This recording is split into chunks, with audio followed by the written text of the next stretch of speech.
The Volkswagen Golf is considered one of Volkswagen's most successful cars, selling over 35 million Golfs since it was released in 1974. To put this into perspective, a new Golf is sold every 41 seconds. So by the end of this video, most likely Volkswagen would have sold around 28 new Golfs. Over the years, Volkswagen has designed and manufactured performance-oriented Golfs, which has made enthusiasts fall in love more and more with the hot hatchback. Some of these beautiful designs sadly never came to fruition, which made me wonder, out of all of the prototypes that Volkswagen has made, which ones do you wish Volkswagen actually put into production? I know which one I wish Volkswagen would make, and it is a very unique and amazing car. So if you guys are interested in the coolest Golf Volkswagen should have built, join me as we dive into the top Golf prototypes Volkswagen should have built. For all of you who don't know me, my name is Andrew, and welcome to the top Golf prototypes Volkswagen should have built. If you guys are new to the channel, go down below, hit that like button, and subscribe to the channel. I'd really appreciate it. It would just help place the video higher in the YouTube algorithm and just show me that you guys all are enjoying this content.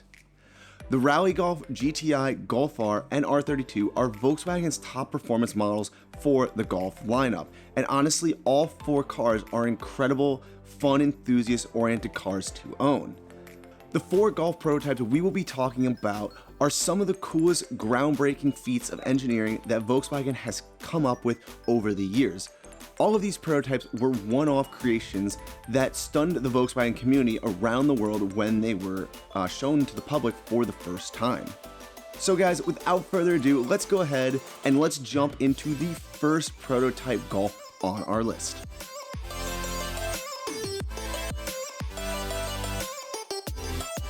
The first car that Volkswagen should have built is probably the closest to coming to fruition. The Volkswagen Golf A59 was dreamed up in 1952 as Volkswagen was looking for a way to get back into the World Rally Championship events. The last time Volkswagen competed in the World Rally Championship was in 1990 with the beautiful Volkswagen Rally Golf. If you guys are unfamiliar with this car, you should definitely go check out my video, All You Need to Know About the Volkswagen Rally Golf. Super informational, lots of great stuff that you guys may not know about this car, and it is one of the forefathers for the R brand. The A59 would be built off of the Mark III Golf platform and come with four-wheel drive and a turbo. The car would need to be built to compete in the World Rally Championship Group A races.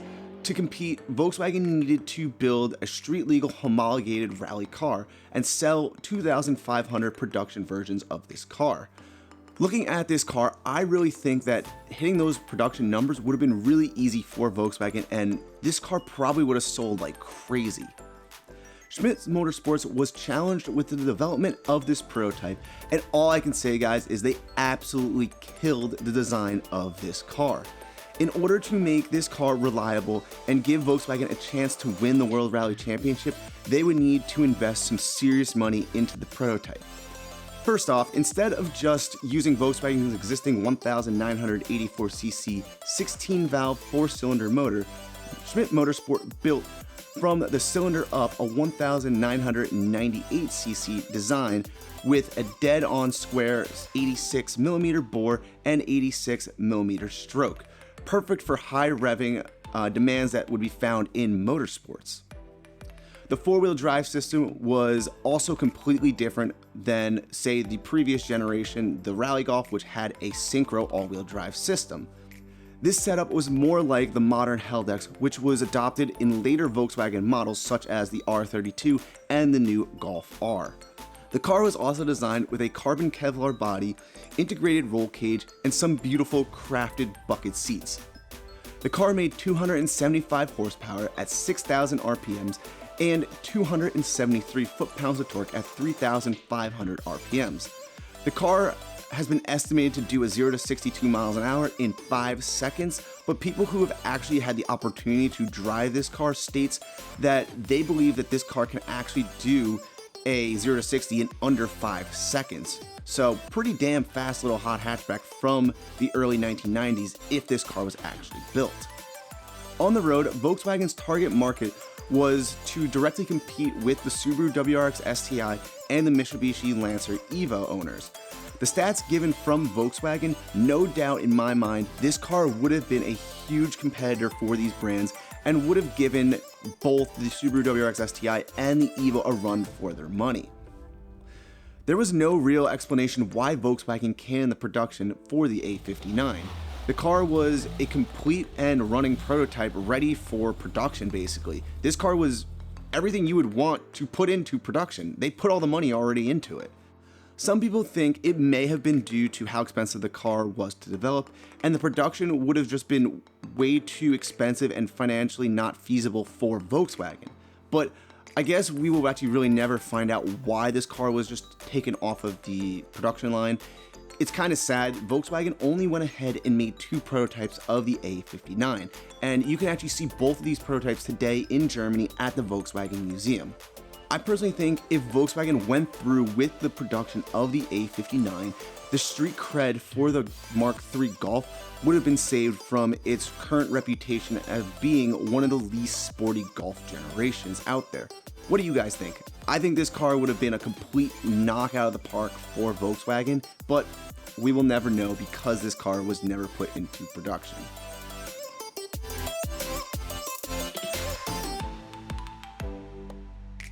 So this next car, Volkswagen was never going to put into production, but just the sheer craziness of this concept deserves for this car to make this list. This car is called the Volkswagen W12 650, a wide-body mid-engine beast of a car that took from concept to final production only 8 weeks to build. And guess what, guys? This car actually drove. It is amazing. In 8 weeks, Volkswagen can design, develop, and put together this kind of an amazing automobile. This car was made as a concept for the 2007 GTI Festival in Wörthersee, Austria, probably one of the biggest and coolest Volkswagen shows in the world. This GTI crammed a 6.0-liter W12 bi-turbo engine from a Bentley Continental GT and fitted it to a Volkswagen DSG transmission.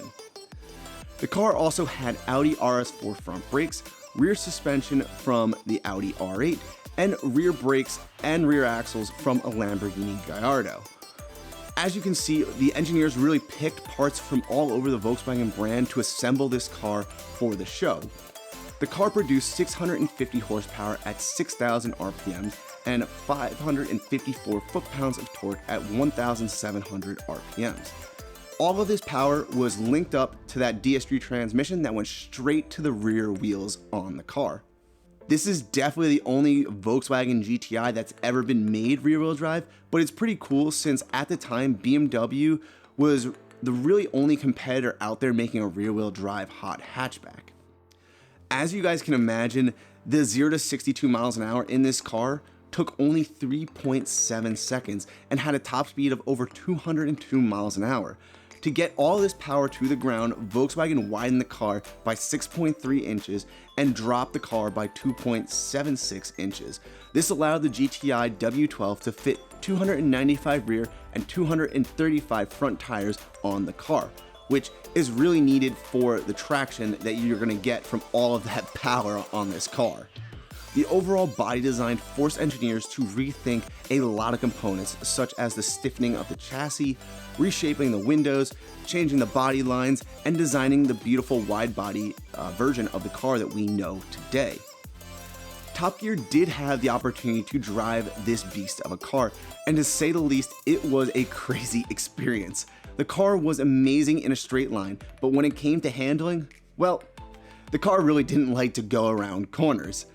This was mostly due to the extremely shortened wheelbase of the Golf and also the car being rear-wheel drive, which basically made it really hard to control the car going around corners and left Jeremy Clarkson going in spins over and over and over again. You could say this was mostly due to 1, it being a concept car, and 2, they only had 8 weeks to complete this car. It wasn't meant to be a final production car ever, so there was still plenty of quirks in this car. Nevertheless, this car is a beautiful and crazy build made by Volkswagen and showed that the engineers and designers can dream up something amazing when left to their own creativeness, basically. I've always wanted someone to build a street version of this car.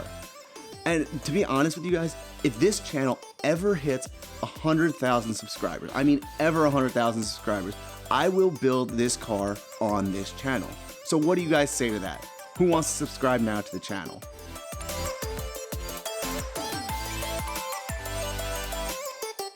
The Volkswagen R400 is by far probably the simplest and most realistic concept car on this list, which begs to differ. Why didn't Volkswagen make this car? From the outside, the Volkswagen R400 looks like a Mark 7 Golf R. And to be honest with you guys, it basically is. To me, the R400 concept was Volkswagen's first attempt at bringing back the old cool R history. I'll explain what I mean by that later on in this section. The R400 was built to attract people looking for something a little more special and extreme than the normal Golf R. The R400 came with a beefed up 2.0 liter motor that could output 400 metric horsepower, hence the name where the R400 comes from. This also now would output around 395 horsepower in standard terms, and the motor could also output 332 foot-pounds of torque. This allowed the R400 to go from 0 to 62 miles an hour in 3.9 seconds and reach a top speed of 174 miles an hour. The setup was paired with a Volkswagen 4Motion all-wheel drive system that featured the same sport suspension found on the new and today modern Golf R. To help with the traction of the R400, they had new flared wheel arches about 40 millimeters wider than the stock Golf R. Also, in traditional R fashion, the R400 got all new front and rear bumpers. The front bumpers were larger grills on them to aid basically more with some cooling, while the rear bumpers ditched that quad exhaust tips that you see now in the modern Golf Rs and went back to the more traditional just center to exhaust ports found on the Mark V R32. On the inside, the front driver's seats were upgraded to Recaro style race bucket seats, and the rear seats were removed and replaced with two individual rear seats. All the seats were finished in leather with a lime yellow highlight. This was the signature highlight for the R400. Pretty cool little detail added there for the car. The R400 sadly was another one of Volkswagen concepts with no plans to ever be put into production. This R400 would have been the perfect rebirth of the limited high horsepower performance Volkswagen models found in earlier R models such as the R32, the R36, and the R50. All these cars got the R treatment with wider wheel arches, different bumpers, more performance, and upgraded interiors. The R400 fit perfectly into this category and would have been a perfect opportunity for Volkswagen to make a 5,000 limited production run car again.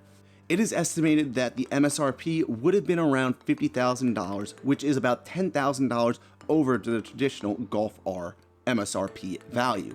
If you own a Mark 7 Golf R, there are kits available to make the Golf R look like an R400, and with a few modifications from APR or Unitronic, you could easily make the same horsepower figures found in the R400.